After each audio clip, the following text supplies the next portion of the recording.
Bonjour, hier nous parlions de cette expression qui avait été insérée dans au concile de Constantinople, dans le credo de Nicée, il a pris chair de la Vierge Marie. Aujourd'hui la question porte justement sur la Vierge Marie. On dit, et on l'a pris ainsi, on dit de Marie qu'elle est la mère de Dieu. Mais comment est-ce que Dieu peut avoir une mère?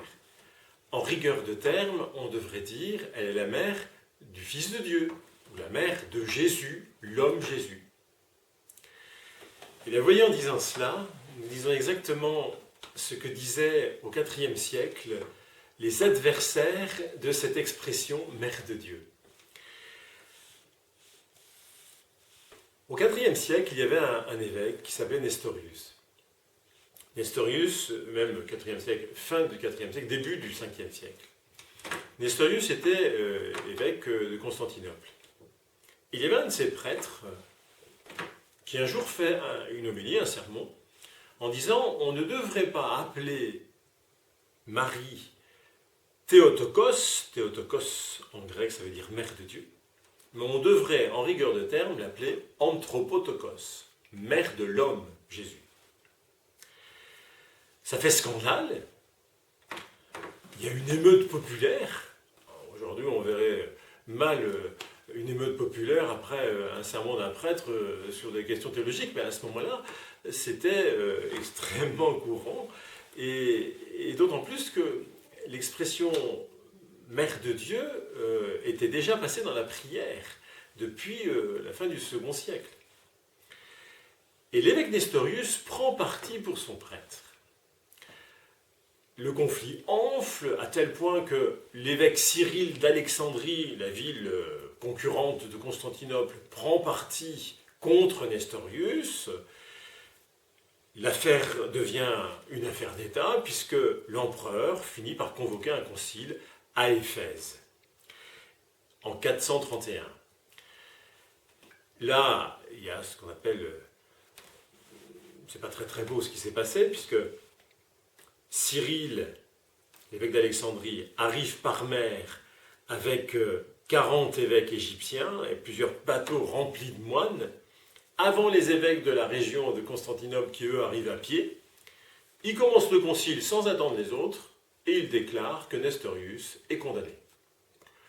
Les évêques de Constantinople et d'Antioche arrivent en retard, et puis ils s'aperçoivent des procédés de Cyril, ils se rassemblent de leur côté et ils excommunient Cyril.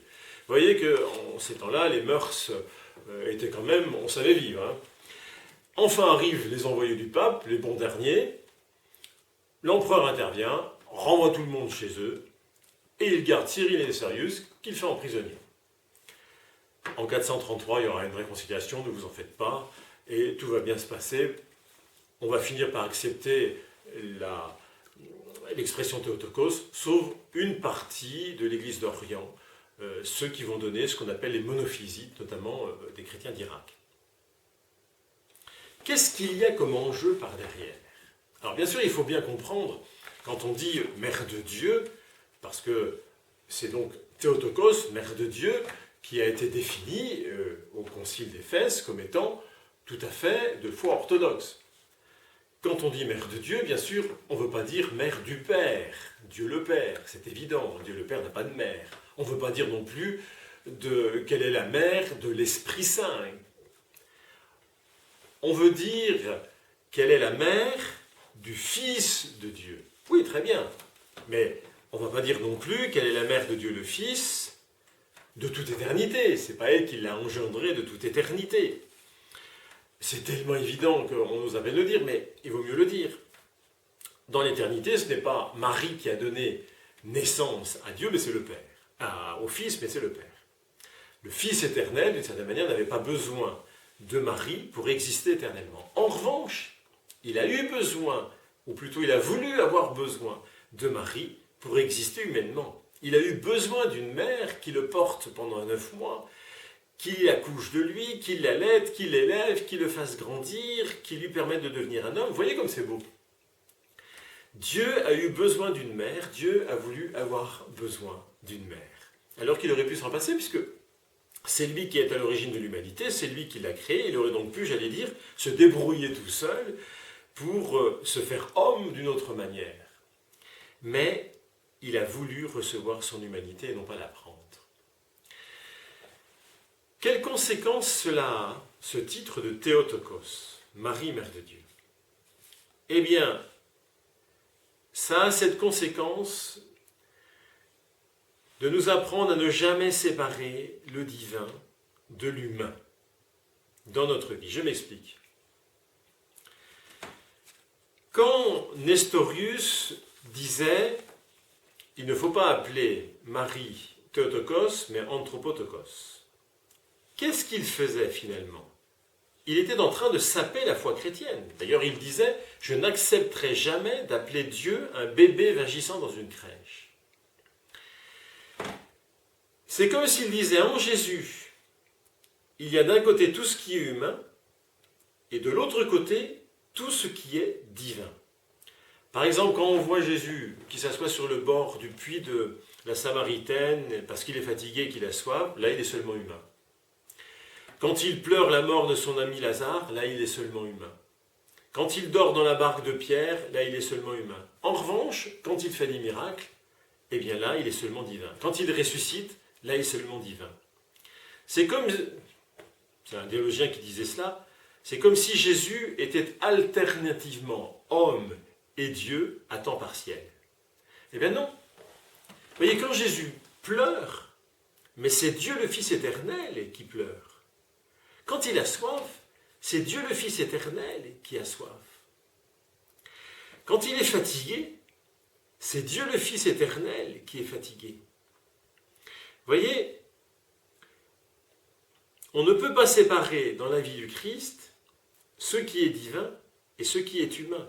Il n'y a pas de dédoublement de la personnalité chez Jésus, comme si le Fils éternel de Dieu regardait à distance le Fils de Marie vivre sa vie humaine. Il n'y a qu'une seule personne, qui est la personne du Fils éternel de Dieu, qui vit une vie humaine. C'est ce qu'a voulu dire le Concile d'Éphèse en 431, quand il a déclaré officiellement que Marie était la mère de Dieu. Vous voyez, pendant 30 ans, Marie a vécu intimement liée à Jésus dans la vie la plus quotidienne de Nazareth. Elle a contemplé dans les gestes et les paroles les plus simples de son Fils, les gestes et les paroles du Fils même éternel de Dieu. Quand Jésus, enfant, jouait avec les autres gamins du village, elle contemplait le Fils éternel de Dieu qui jouait. Quand il rentrait à la maison et qu'il faisait une grosse bise sur la joue, eh bien c'était le Fils éternel de Dieu qui l'embrassait. Quand il avait faim et qu'il mangeait avec bon appétit le couscous qu'elle lui avait préparé, eh bien c'était le Fils éternel de Dieu qui était en train de manger là. Il n'y a pas de division entre l'humanité et la divinité en Jésus. C'est une seule personne qui vit les deux. C'est important de nous dire cela, parce que dans notre propre vie, c'est la même chose. Bien sûr, nous ne sommes pas et Dieu et humains. Mais par le baptême, nous sommes les fils adoptifs, les filles adoptives de Dieu.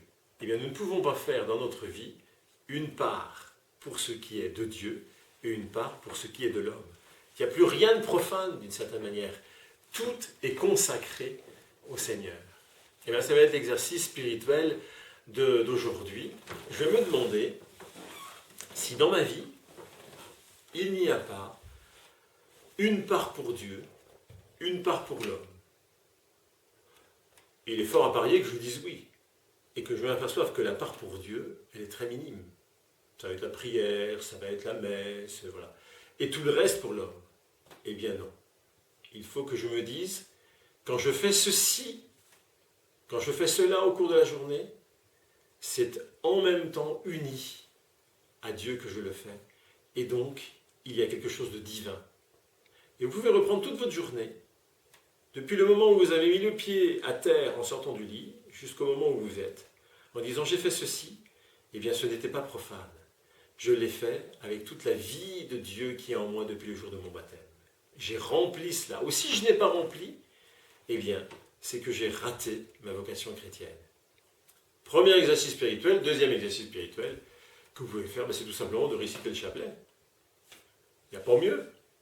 Vous n'allez pas arrêter de dire Marie, Mère de Dieu, prie pour nous, pécheurs. À demain.